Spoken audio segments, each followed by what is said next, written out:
Salut Alioune, comment tu vas? Très bien, merci et toi? Alors là, c'était un face-à-face assez intense, hein. On a eu avec ton adversaire. Qu'est-ce que tu as pu voir dans les yeux de ton adversaire? Ben, comme d'hab, hein, tu as vu, moi j'ai souvent des adversaires durs. Je vois qu'ils sont motivés, donc ça me motive encore plus. Tu es considéré comme l'un des meilleurs featherweight français. Cependant, là, tu vas combattre dans la catégorie d'au-dessus. Est-ce que ça a changé significativement ta préparation ou pas du tout? C'est un risque à prendre parce que voilà, dans ma catégorie, j'ai du mal à trouver des adversaires. En 66, je suis vraiment bien.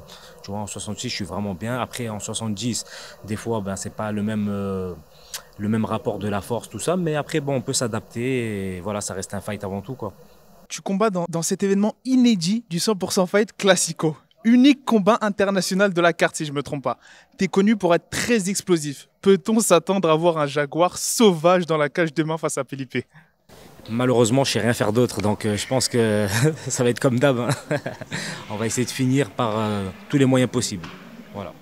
Ton adversaire est dangereux au sol. Est-ce que c'est un aspect que tu as travaillé en particulier ou tu as fait ta préparation normalement, comme d'habitude? J'ai fait ma préparation comme d'hab parce que ce qu'il faut savoir, c'est que j'étais pas prévu sur cette carte face à cet adversaire. Mais je l'ai eu au bout de 2 semaines, donc on a réadapté. Et après, moi, j'essaie de travailler tous les compartiments, donc je pense être prêt pour toutes les situations. C'est vrai que ça, c'est pas commun. C'est presque un short notice parce que tu l'as su un peu, on va dire, pas à l'avance. Est-ce que du coup, ça a vraiment pas, ça t'a pas perturbé dans ta préparation mentalement? Tu es toujours prêt à aller 100%, peu importe l'adversaire, c'est ça?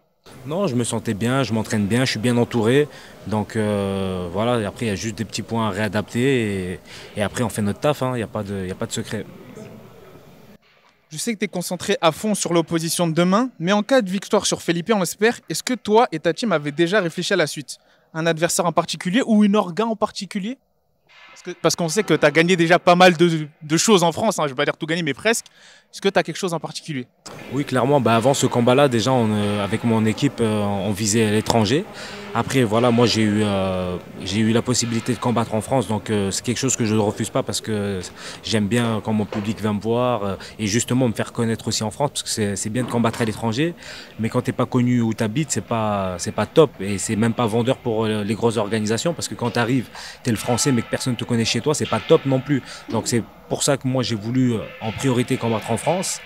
Mais après, je prendrai toutes les occasions et le but, c'est de faire notre boulot, quoi.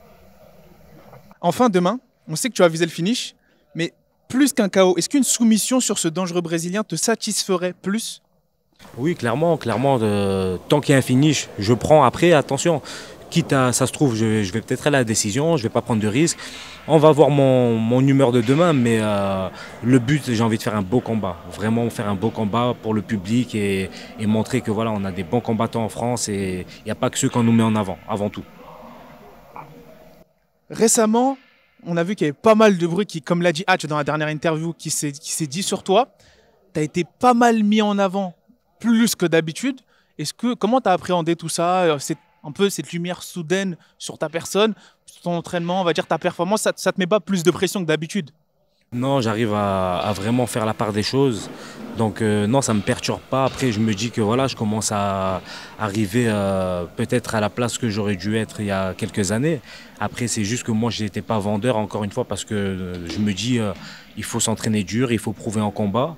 Et voilà, après, c'est un tout, en fait. Maintenant, voilà, ça tombe, tant mieux. Donc, je vais pas cracher dessus, mais ça me perturbe pas. Ça me perturbe pas, je reste focus parce que, encore une fois, lumière ou pas lumière, si tu prouves pas dans la cage, la lumière, elle peut vite s'éteindre. Excellent. Enfin, un dernier mot pour les fans. Où est-ce qu'on peut te suivre sur les réseaux sociaux et à quoi on peut s'attendre demain? Bah, vous pouvez me suivre déjà sur mon Instagram.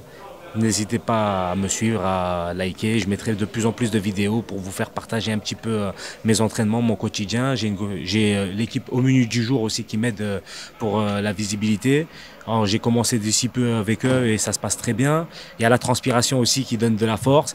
Des médias comme toi aussi qui font du bien. Donc non, il y a tout qui est réuni pour faire de bonnes choses. Et demain, bah, je vais tout donner comme d'hab. Pour ceux qui... Merci beaucoup, Alioune, merci. I'm so mean, I make medicine sick. Give me 5, give me 10, call me daddy. Everybody.